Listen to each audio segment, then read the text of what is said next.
Alors, pas de questions, nous passons à la communication suivante. Georges Éclin, le registre générique des complications de la chirurgie du prolapsus.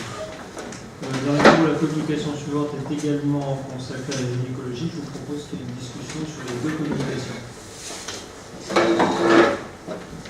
Bien.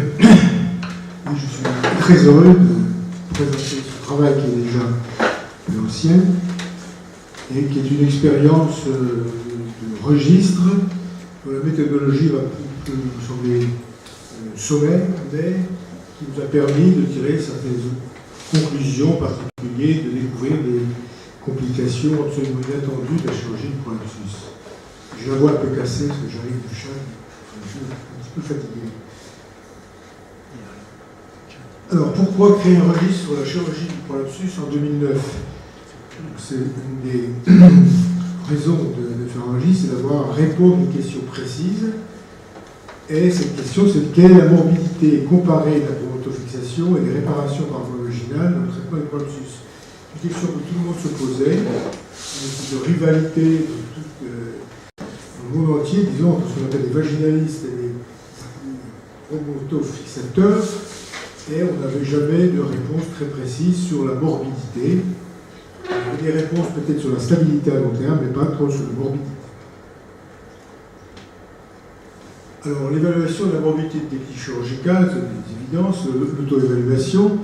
Alors, l'étude randomisée prospective, on en a déjà parlé, c'est le gold standard, mais ça impose d'assimiler un acte chirurgical à un médicament, car le modèle de l'étude randomisée, c'est le modèle du médicament. Et de plus, ces études randomisées sont en général éloignées du terrain, le fait d'équipes limitées. Alors, le registre, on a déjà dit, c'est un reflet plus proche du terrain, ça me paraît évident. Il est marqué par ce dilemme, dont on a déjà parlé, entre l'exhaustivité et le ciblage. J'irai moi plutôt vers le ciblage, mais bon, suivant l'utilisation qu'on fera de ce registre, on peut avoir plus ou moins d'exhaustivité, ou plus ou moins de ciblage, ou faire des ciblages intermédiaires de période de temps. Et le grand problème, c'est la motivation du chirurgien gaulois ou français, un gros problème par rapport aux chirurgiens anglo-saxons ou scandinaves. Alors, comment motiver des chirurgiens à participer à un registre? La première raison, c'est en exposant clairement le but du registre. Ça, on l'a fait.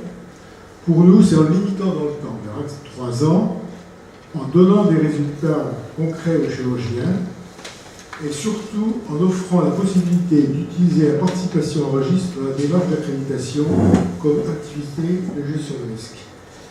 Petit rappel sur l'accréditation, tout le monde connaît, déclaration de l'EPR ou l'EAS, justifier d'une application de RCP et participer à une activité de gestion de risque.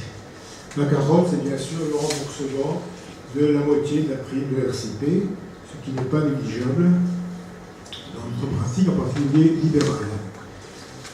Alors, cette gestion d'accréditation par loi GREVIT, organisme agréé par la HAS et créé en 2008 par le SINGOF et le SNEGOF, c'est le modèle de toutes les spécialités.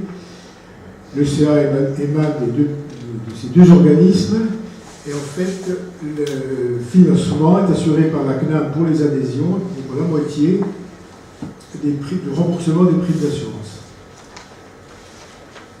Alors, donc, le registre est une des actions de gestion de risque proposées pour l'accréditation, au même titre que la participation, par exemple, au RMM. Donc, on peut dire qu'il y a un financement indirect du registre par la CNAM. L'objectif principal du registre, c'est réduction de la morbidité, décrire et quantifier la morbidité de chaque technique, proposer des actions de correction pour chaque type de complication, évaluer les effets de ces actions correctives. Objectif secondaire classique, décrire les différentes techniques actuellement utilisées par les chirurgiens français, permettre une information plus précise des patients. Création du registre, alors on tombe vraiment dans l'empirique par rapport à ce qu'on a entendu jusqu'à maintenant. Avec Jean Marty, nous avons réuni un comité de pilotage un jour à Paris, qui comprend moitié public, moitié privé, moitié de gens qui font plutôt la voie vaginale, l'autre moitié font plutôt de la bromontofixation.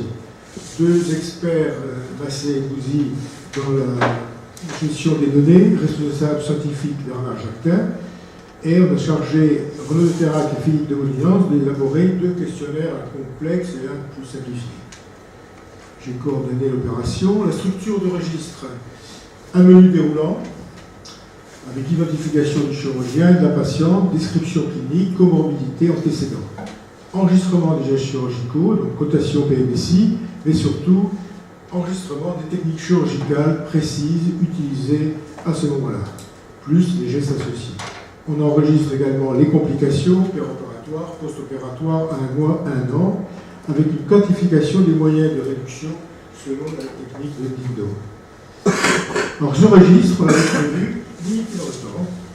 Début des inclusions 1er mai 2010, fin des inclusions 30 avril 2013. Accès direct des médecins libéraux par l'accréditation et 20% d'accès direct pour les médecins salariés qui étaient motivés par le registre. Alors le résultat, nous avons colligé donc 4820 interventions, 317 chirurgiens, 3 quarts de voie vaginale, 1 quart de voie abdominale, de chromotofixation en fait. Sur cette voie de chromotofixation, on avait 83% de chromotofixation et donc des 8% de robo-assistés. On a le ratio polypropylène, polyester pour les prothèses, le type de suture au fil versus agrafe, la fixation aux élévateurs de la prothèse postérieure, une hystérectomie associée et un BSU magnétique urétral complémentaire.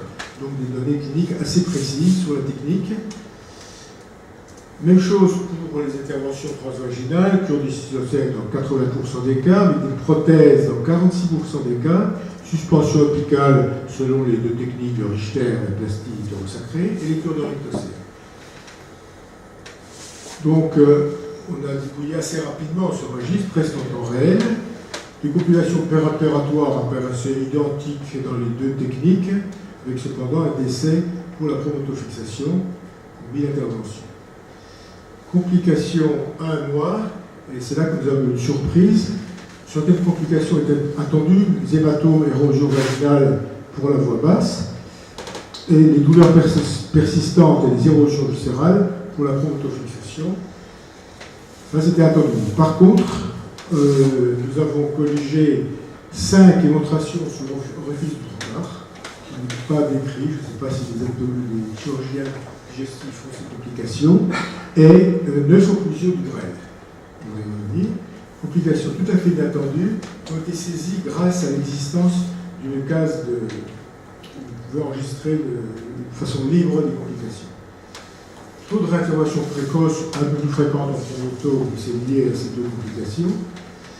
Commentaire, donc les complications post-opératoires à 1 mois sont équivalentes en fréquence. Par contre, elles diffèrent en gravité, pour les réparations vaginales, les hématomes, les érosions vaginales, et en chromotofixation, érosion viscérale, occlusion du grêle et ventration de l'office trocard. Alors, ce commentaire, donc dans une période post-opératoire d'1 mois, la criticité, la fréquence de complications au coût de réparation pour la chromotofixation est supérieure à celle de la réparation transvaginale dans cette période 2010-2013. Et on a pu proposer des actions de correction simples sur l'utilisation de la suture Véloc. Toutes les occlusions du grêle étaient sur des sutures Véloc, ainsi que l'utilisation des trocars ballonnés. Manifestement, les compressions de plus de 2 heures peuvent entraîner des ischémies et des nécroses. Ces résultats ont été communiqués en 2015, donc assez rapidement après la fin du registre, à la LUGA, et ils ont fait l'objet de 2 messages d'alerte sur le site du généraliste HAS, sur les nécroses ombilicales par compression par le ballonnet et 9 occlusions après suture Véloc. Alors l'exploitation secondaire du registre, là je pense que ça devient plus intéressant. En fait, on a essayé d'extraire les données à 1 an, et là, avec ces traits de soins, il y a moins de 50% de données par rapport aux extractions de droit. Ça veut dire qu'en pratique libérale en particulier, beaucoup de chirurgiens ne revoient pas les patients maintenant, ils sont repris par leurs gynécologues médicaux. Donc, depuis 2016, on a cette possibilité de chaînage avec les données ISRAM et PMSI. Et actuellement, Jean Marty, moi je ne suis pas très impliqué, mais Jean Marty et l'équipe de gestionnaire de data travaille sur les profils de consommation, comme on a vu à l'instant, qui sont remboursés pour ces patients opérés soit par voie transvaginale, soit par promotofixation, et les variantes techniques. Et au sein d'une technique ou la promotofixation, on pourra faire la part des douleurs si on utilise une prothèse végétale ou une prothèse ventriculaire, par exemple. Donc, il est évident qu'on a pris cette option de confier aux données de santé le suivi de ce registre. En fait, le registre ne fait qu'engranger les données immédiates, mais on a l'impression qu'il n'est pas utile de revoir vraiment les patients à long terme et que les données de l'ISRAM seraient suffisantes pour valider les complications type douleurs reprises, essentiellement les deux problèmes de prolapsus, les douleurs résiduelles et les reprises. Je pense qu'une étude des données ISRAM devrait permettre assez facilement de se faire une idée sur ce type de problème. Conclusion, alors les données ISRAM bien ici ne renseignent pas sur les aspects cliniques et correspondent très imparfaitement aux techniques chirurgicales utilisées. Par contre, elles permettent un suivi à long terme des profils de consommation musicale remboursés des patientes. Et donc, si on veut exploiter correctement un registre, il apparaît indispensable d'utiliser la complémentarité de ce registre avec les données de santé. Merci beaucoup.